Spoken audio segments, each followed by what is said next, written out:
राजा धनु के दो पुत्र रंभ और करम दोनों तप करने के लिए गए और तप करने पर दोनों जल के अंदर तप कर रहे थे। एक मगर आ गया, करम को खा गया। रंभ को लगा कि मेरे भाई को मगर ने खा लिया, अब मैं जल में तप नहीं करूंगा। चारों तरफ अग्नि लगाकर रंभ तप कर रहा है संतान की प्राप्ति के लिए, क्योंकि इनकी औलाद नहीं थी। चारों तरफ अग्नि लगाकर जब तप करना प्रारंभ करा तो ब्रह्मा जी प्रसन्न हो गए। मांगो रंभ तुम्हें क्या चाहिए? रंभ ने कहा हमारे घर में औलाद नहीं है, संतान नहीं है, आप कृपा कर दीजिए, दया करिए। ठीक है रंभ, जब तुम तप कर कर उठ कर जाओगे, जिसको भी तुम प्रेम से देख लोगे, स्नेह से देख लोगे, जिस पर भी तुम्हारी प्रेम की दृष्टि पड़ जाएगी, उसी से तुम्हारी औलाद हो जाएगी। और रंभ निकलकर तब साधना कर कर रंभ उठकर जा रहा था। सामने से एक महिष निकल कर जा रही थी, एक भैंस निकल कर जा रही थी। उस भैंस को, उस महिष को रंभ ने प्रेम से देख लिया और भैंस का गर्भ टेर गया, क्योंकि इसको वर था, तुम जिसको प्रेम से देख लोगे, जिसको तुम स्नेह से देख लोगे, उसी से तुम्हारी औलाद हो जाएगी। रंभ ने बस उस महिष को, उस भैंस को देख लिया और उस भैंस को देखा तो उसका गर्भ टेर गया। भैंस चली गई जहां पर जाना था, जो घर था उसका। इसका जो भैंसा था पति, उसने देखा कि मेरी पत्नी का गर्भ ठहर गया। तो गर्भ ठहरा कैसे? इसके गर्भ में किसका बच्चा है? तो भैंसा ने, महिषा ने ध्यान लगाकर देखा कि आखिर इसका गर्भ किसका है, तो उसको मालूम पड़ा कि इसके गर्भ में रंभ का बच्चा है। अब मैं रंभ को छोड़ूंगा नहीं। और महिषा गया, भैंसा गया, और उस भैंसा ने रंभ राजा को कुचल कुचल के मार दिया। नगर के लोगों ने उसका अंतिम संस्कार करने के लिए चिता बनाई, उस चिता पर उसको सुलाया, अंतिम संस्कार कर रहे थे। इतने में जो भैंस का गर्भ ठहरा था, जो महिष का गर्भ ठहरा था, उस महिष को लगा, उस महिष को लगा कि मेरे गर्भ में जो बच्चा है, मेरे गर्भ में जो संतान है, वो रंभ की है। क्यों ना मैं अपने, अगर इसका संतान मेरे गर्भ में है तो क्यों ना मैं, ये मेरा पति हुआ तो मैं पति के साथ सती हो जाती हूं। और चिता में आग लगी, और चिता में आग लगते ही, जैसे ही चिता में आग लगी, आग लगते ही भैंस, महिष उस चिता में कूद गई। महिष चिता में कूदी, और जैसे महिष भैंस चिता में कूदी, कूदते से ही उस महिष के गर्भ से एक बेटे ने जन्म लिया, जिसका नाम महिषासुर हो गया। उस महिष के गर्भ से जन्मा महिषासुर, और महिषासुर जन्मा। उसने बहुत तप ब्रह्मा जी का करा, ब्रह्मा जी से वर मांगा कि मुझे वर दो कि मैं मरूं ना, मेरे प्राण ना छूटे, मैं मरूं ना, मेरे प्राण ना छूटे। तो कहा मरना तो पड़ेगा, तुम्हारी मृत्यु तो होगी, तो कुछ बार ऐसा मांग लो तुम्हारे जो मन में आए। तो कहा अगर मरूं तो स्त्री के हाथ से मरूं, क्योंकि स्त्री में इतनी सामर्थ्यता नहीं कि मुझे मार दो। तो जब महिषासुर का प्रभाव ज्यादा बढ़ गया, जगत हाहाकार करने लगा, तब सारे देवता इकट्ठे होकर माता पार्वती के पास में, भगवान शंकर के पास में जाकर निवेदन करते हैं कि आप कृपा कर दो, आप दया, आप कृपा कर।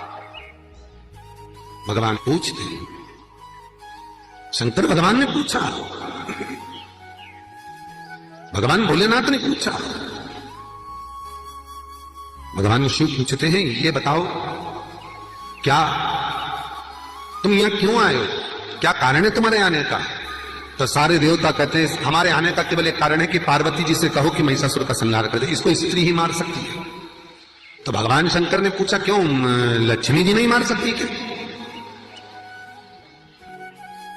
लक्ष्मी जी नहीं मारेंगी इसको? नहीं। तो भगवान शंकर ने भगवान ब्रह्मा से कहा, ब्रह्मदेव आप तो महाज्ञानी, महाविद्वान, माता ब्रह्माणी से क्यों नहीं कहते कि वो महिषासुर को मार दे? तो ब्रह्मा जी कहते हैं ब्रह्माणी नहीं मार सकती, क्यों? आखिर महिषासुर को कौन मार सकता है? तो भगवान विष्णु ने कहा एक ही है, और वो मेरी जगत जननी जगदम्बा दुर्गा भवानी मां पार्वती है। तो पार्वती क्यों मार सकती है? तो भगवान विष्णु ने कहा पार्वती ने कभी ऊंचे शब्द में बात नहीं करी, पार्वती ने कभी अपने पति से अपशब्द नहीं बोले, पार्वती ने कभी शंकर को आड़ा टेढ़ा नहीं बोला, कभी नहीं बोला, ना पति को अपशब्द बोली, ना आड़ा टेढ़ा बोला, ना श्राप दिया। इसलिए माता पार्वती ही महिषासुर को मार सकती है। और वही कारण है, पूरी पृथ्वी पर किसी देवी देवता के व्रत हैं, किसी देवी के व्रत नहीं है। पूरी पृथ्वी पर अगर माताएं व्रत करती है तो केवल जगदम्बा दुर्गा भवानी के व्रत है, मां दुर्गा के, मां देवी के व्रत है, पार्वती के व्रत है। क्यों? क्योंकि पार्वती ने अपशब्द कभी शंकर को नहीं कहे थे, उनका सात्वित्व प्रबल था। व्रत तो आपके भी चालू हो जाए साहब, अगर आप अपने पति से अपशब्द ना कहें तो व्रत तो आपके भी बन जाए, आपकी भी एक पोथी लिखा जाए। व्रत नहीं है, अपशब्द कहना बंद करो। व्रत तो महिषासुर को अगर कोई मार सकती है तो दुर्गा मार सकती है, तो शंकर जी बोले उसको तो गुस्सा ही नहीं आता, तो मारेगी क्या? उसको तो क्रोध ही नहीं आता, तो वो महिषासुर को क्या मारेगी? भगवान विष्णु बोले भोलेनाथ जी से, भोलेनाथ जी क्रोध तो दिलाना पड़ेगा, तो शंकर भगवान बोले गुस्सा कैसे दिलाते हैं बताओ? तो भगवान विष्णु बोले एक काम करो, तुम जाके पार्वती माता के बाप को बखानो। जब किसी लड़की के माता के बाप को बखानते, पिता को बखानते, तो उसको गुस्सा जल्दी आता है। जाओ अब भगवान एक धतूरा जहां से जल नीचे की ओर बहकर जा रहा हो, पानी जिस जगह से नीचे गिर रहा हो बिल्कुल वहीं पर एक धतूरा चढ़ा जाना। उस धतूरे को चढ़ाने के बाद वो धतूरा वापस लेकर आना है।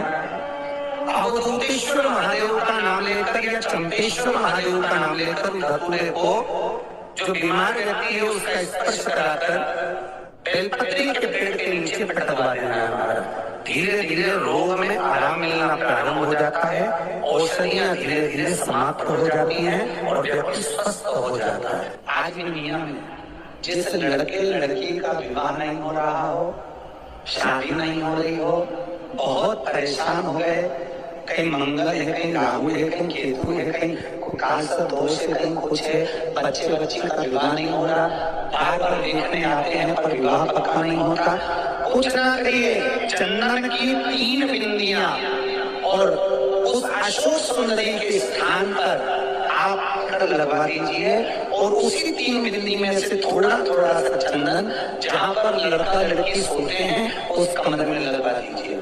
6 महीने के अंदर विवाह पक्का हो जाता है। अशोक सुंदरी और अशोक सुंदरी का प्रमाण भी बड़ा सुंदर है। एक बात याद रखिए, अशोक सुंदरी के लिए बहुत सुंदर बात कही है। जिसको काया करो हो जाता है, काया सफेद हो जाती है या चमड़ी सफेद पड़ने लगती है या काई पड़ने लगती है या नेत्रों के नीचे कालापन आ जाता है, उसके लिए अशोक सुंदरी का ही पूजन किया जाता है। अशोक सुंदरी शंकर जी पे जल आता है, नीचे लगाओ पात्र और जहाँ अशोक सुंदरी वाली लाइन है जिसकी आंखों में कालापन आ जाए, नेत्रों के नीचे। मिश्रा जी उपाय यूट्यूब चैनल पर आप पहली बार आते तो हमारे चैनल को सब्सक्राइब कर लेना, ताकि आपको मिश्रा जी द्वारा बताए गए सभी उपाय इस वीडियो पर देखने को मिलेंगे।